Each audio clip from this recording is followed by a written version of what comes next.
India Pakistan seize फायरच्या न्यूजला मार्केटने आज positively react करत फार मोठी गॅप अप ओपनिंग दिली. यानंतर सुद्धा मार्केटमध्ये आपल्याला चांगली बाईंग पाहायला भेटली.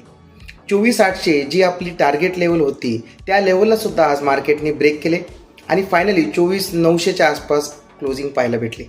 हा निफ्टीचा डेली टाईम फ्रेम आहे. जर आपण यामध्ये पाहिलं तर आजच्या कॅन्डलची ओपनिंग ही जवळपास 400 पॉईंटपेक्षा जास्त मोठी झालेली दिसते. त्यानंतर सुद्धा आपल्याला ही बाईंग कंटिन्यू होताना दिवसभर दिसली.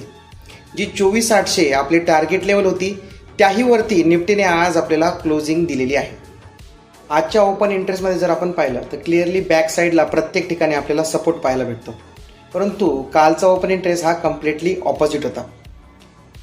यामध्ये बघा प्रत्येक ठिकाणी आपल्याला कॉलमध्ये शॉर्ट कव्हरिंग आलेली दिसते आणि प्रत्येक त्याच ठिकाणी आपल्याला फार मोठ्या प्रमाणामध्ये पुट सेलिंग होताना दिसते. हे एक सुपर बुलिश दिवस होता आपल्यासाठी. त्यामुळे मार्केट गॅप अप होऊन सुद्धा फार मोठी बाईंग कंटिन्यू होताना दिसली. सध्याला तरी 24,800 आणि 24,500 या ठिकाणी फार मोठ्या प्रमाणात पुट सेलिंग असल्यामुळे या ठिकाणी क्रेडिट स्प्रेड बनवण्याचा विचार आपण करू शकतो. जर ओपन इंटरेस्टचा आपण विचार केला तर सध्याला आपण 24,500 या ठिकाणी पुटमध्ये एक क्रेडिट स्प्रेड बनवू शकतो.